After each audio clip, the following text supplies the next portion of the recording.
तो गाइस कैसे हैं आप सब लोग। Rise of the heavenly Lord के एपिसोड 141 के साथ हाजिर हो। तो लास्ट एपिसोड के एंड पे हमने देखा था कि जोखा जो होता है वहां पर दोनों मॉन्स्टर्स को मार डालता है। दोनों मॉन्स्टर्स के मरने के बाद मास्टर शिम जो होता है दूर खड़े उसकी तारीफें कर रहे होते हैं, अपने आप में सोच रहे होते हैं कि अब यहाँ पर यही लड़का दोबारा से मोस्ट ब्लेडिंग स्वॉर्ड्समैन बनेगा, अपने बाप की जगह के ऊपर डिमोनिक फैक्शन को यही खत्म करेगा। तो मास्टर शिम जब वहां पर खड़े खड़े सोच रहे होते हैं, इसी के साथ ही जोखा उसकी तरफ घूर कर देखता है, गुस्से के साथ उसकी तरफ देखता है और कहता है कि अब जल्दी से तैयार हो जाओ, क्योंकि लास्ट टाइम तुमने जो गलती की थी दोबारा ऐसी गलती नहीं होनी चाहिए। तो मास्टर शिम कहता है प्लीज मुझे माफ कर दो, मुझसे गलती हो गई। तो वो कहता है कि अगली बार मैं तुम्हें यहाँ पर सजा देने वाला हूँ। तुमने यहाँ पर इस तरह की गलती की कैसे? मैंने तुम्हें कहा भी था कि अपने वाले ओपोनेंट को पहले नहीं मारना जब तक मैं एक एक करके इन सभी से निमट ना लूं। तो यहीं पर से नेक्स्ट सीन जो होता है हमें दिखाया जाता है डिमोनिक गर्ल का, क्योंकि दो लोग जिनको जिंदा छोड़ दिया गया था वो सीधे जाते हैं अपने जनरल के पास और जाकर जनरल को सारी बात बता देते हैं। मुझसे बता देते हैं कि वहां पर एक पावरफुल फोर्स ने ग्रीन फॉरेस्ट के अंदर आकर उनके साथियों को मार डाला, दो डिमोनिक सोल्जर्स जो कि मॉन्स्टर्स में चेंज हो गए। सारी की सारी बातें जहां पर जब उसे बताते हैं तो वो ये बातें सुनने के बाद काफी हैरान हो जाता है कि क्या वाकई में जहां पर अब ग्रीन फॉरेस्ट के लोगों ने उनके ऊपर अटैक करना शुरू कर दिया है।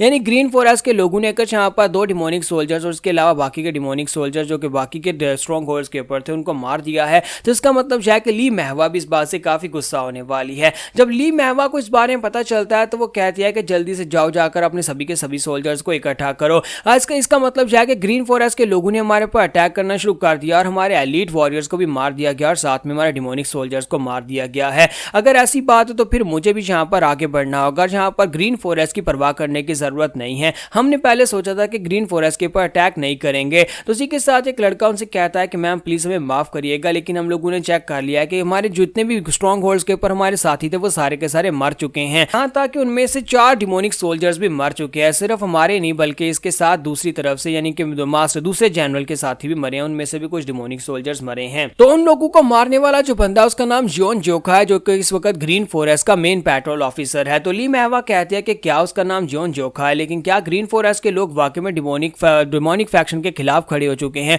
क्या ग्रीन फॉरेस्ट के लोग यहाँ पर डिमोनिक सोल्जर्स को मारकर हमारे खिलाफ हिलाने जंग कर रहे हैं? तो ली महवा जो होती है वो कहती है कि जल्दी से अपने एलीट वॉरियर्स को इकट्ठा करो और उनकी टीम के ऊपर जाकर अटैक करो। मुझे वो जोखा लड़के का सर चाहिए। तो उसके साथ ही उसे कहते हैं लेकिन मैडम हम लोग एलीट वॉरियर्स के साथ इस फाइट को जीत नहीं पाएंगे। जितनी इंफॉर्मेशन हमारे पास है कि 4 डिमोनिक सोल्जर्स एक साथ उसके साथ फाइट कर रहे थे और 4 डिमोनिक सोल्जर्स में से 2 मर चुके हैं, जिसमें से 2 डिमोनिक सोल्जर्स जिंदा बचकर गए थे। उन्होंने जाकर जनरल को सारी बात बताई थी। इसका मतलब है कि ये फाइट में सिर्फ और सिर्फ एलीट वॉरियर्स का काम नहीं है, बल्कि इस फाइट में जहां पर हमें दूसरे लोगों की जरूरत पड़ेगी, स्पेशली सोल्जर्स की जरूरत पड़ने वाली है। अगर हम सिर्फ एलीट्स को वहां पर भेजेंगे तो एलीट्स वहां पर जाकर मारे जाएंगे। तो ली महवा उनकी बात सुनने के बाद सोच रही होती है कि क्या वाकई में उस लड़के जोखा की मार्शल आर्ट्स इतनी ज्यादा स्पेशल है? अगर वो यहाँ पर सोल्जर्स को हरा सकता है तो उसका मतलब यह है कि उसकी मार्शल आर्ट्स वाकई में स्पेशल है। अगर ऐसी बात है तो फिर मुझे यहाँ पर और ज्यादा डिमोनिक सोल्जर्स को खोने की जरूरत नहीं है। अगर मैं एक एक करके डिमोनिक सोल्जर्स को वहां पर भेजूंगी तो वो तो वहां पर जाकर मर जाएंगे, लेकिन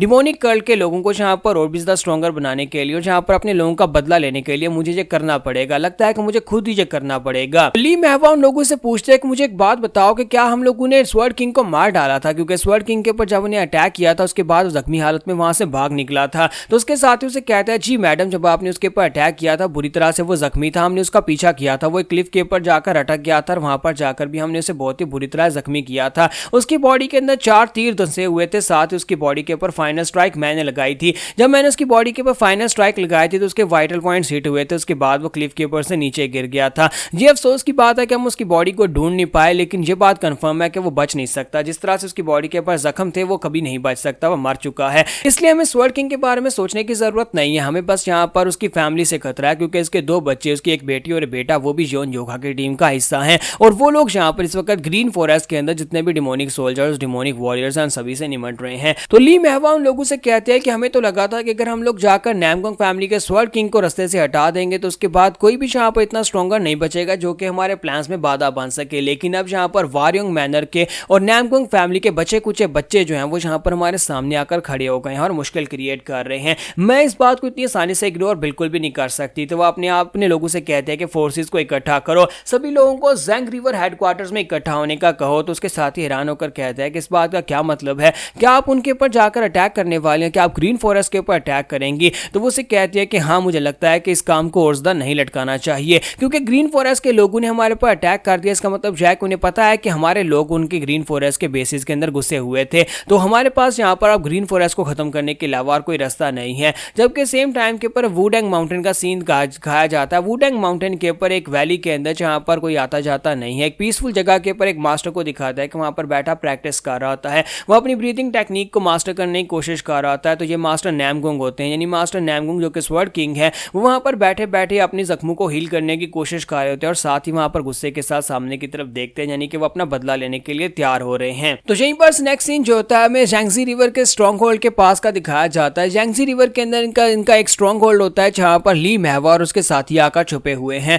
और इसी के साथ ही बाहर का सीन दिखाता है जहां पर ब्लैक शैडो कॉप्स जो होती है हमारे जॉन जोखा और उसकी टीम के ऊपर अटैक कर रही होती है। तो हमारे जॉन के ऊपर सामने से सोल्जर्स निकलकर अटैक करते हैं और कहता है कि इस लड़के को तो मैं ही मारूंगा, मैं इसका सर काट कर लेकर जाऊंगा, इसके सर के ऊपर बाउंड्री है। ली महवा ने कहा है कि जो भी जहां पर इस रेड बालू वाले लड़के का सर काट कर लेकर आएगा उसे डायरेक्टली डिमोनिक सोल्जर बना दिया जाएगा, और मैं यहाँ पर प्रमोट होना चाहता हूँ। सभी लोग यहाँ पर हमारे जॉन जोखा के ऊपर पागलों की तरह अटैक कर रहे होते, जबकि उन्हें पता है कि वो जॉन जोखा को मार नहीं सकते। तो हमारा जोखा कहता है कि इन सभी का तो दिमाग खराब हो गया है, क्या ये सभी लोग वाकई में लगता है कि जो लोग मुझे मारकर मेरा सर काट कर लेकर जा सकते हैं। तो जोखा कहता है कि चलो ठीक है, लगता नहीं है कि इनमें से कोई यहाँ पर डिमोनिक सोल्जर होगा, क्योंकि हमारे जोखा को एक डर ये भी होता है कि अगर यहाँ पर इन लोगों को इस तरह से मारना शुरू कर दिया गया तो हो सकता है इनमें से कोई डिमोनिक सोल्जर निकल आए और वो एक मॉन्स्टर बन जाए। तो जोखा जो होता है वो उन सभी के ऊपर अटैक करता है और उन सभी को वहां पर मार डालता है, और वो कहता है शुक्र है कि इनमें से कोई डिमोनिक सोल्जर नहीं था। तो एक लड़का जो जख्मी हालत में होता है फिर से वहां पर उसके ऊपर स्ट्राइक लगाने की कोशिश करता है, लेकिन हमारा जोखा फिर से उसके अटैक को अवॉइड कर लेता है, उसको ब्लॉक कर लेता है। तो वो लड़का कहता है कि शुरुआत से ही ये लड़का हमारा ओपोनेंट नहीं था,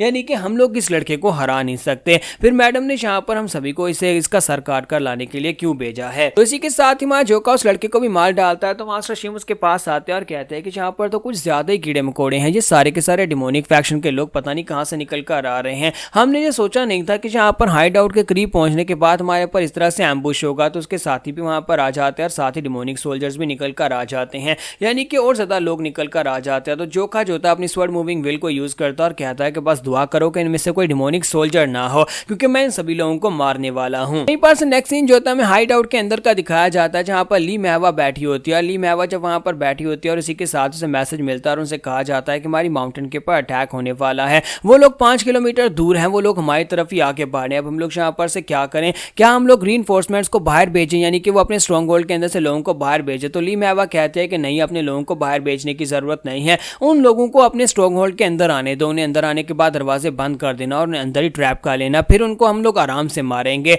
तो इसी के साथ ही बाहर का सीन दिखाता है कि एक बोट जो होती है वहां पर उनके स्ट्रॉन्ग होल्ड के दरवाजे से अंदर आती है। जैसे ही वो बोट जो होती है अंदर आती है, इसी के साथ ही ये लोग चलाकर कहता है कि दरवाजे बंद कर दो। वो अपने स्ट्रॉन्ग होल्ड के दरवाजे बंद कर देते हैं और साथ ही उनके ऊपर तीरों की बरसात कर देते हैं। तो ये लोग यहाँ पर इन्हें लगता है कि वो लोग जहाँ पर से दरवाजे से एंटर हुए हैं और तीर मारकर उन सभी को मार देंगे। तो वहां पर सामने से कोई रिएक्शन नहीं आता, एरोस जाकर उनको लगते हैं, लेकिन वो सिर्फ और सिर्फ वहां पर डमीज होते हैं। तो इस बात से ये लोग और भी हैरान हो जाते हैं। जैसे वहां पर लाइट में बोट आती है तो वो लोग कहते हैं ये तो स्केरक्रोज यानी डमीज हैं, इसका मतलब यह है कि हमें यहाँ पर बेवकूफ बनाया गया है, असली की टीम कहां पर है, वो लोग कहां पर है, जॉन जोखा और उसकी टीम यहाँ पर नहीं है, हमें यहाँ पर बेवकूफ बना दिया गया। तो यहाँ पर हमारी एपिसोड 141 का एंड करेंगे और नेक्स्ट एपिसोड में देखेंगे कि हमारा जॉन जोखा इस वक्त कौन सी स्ट्रेटजी के साथ इनके ऊपर अटैक करने वाला है और ली महवा जो कि खुद एक डीमन जनरल है उसके साथ फाइट कैसी रहने वाली है।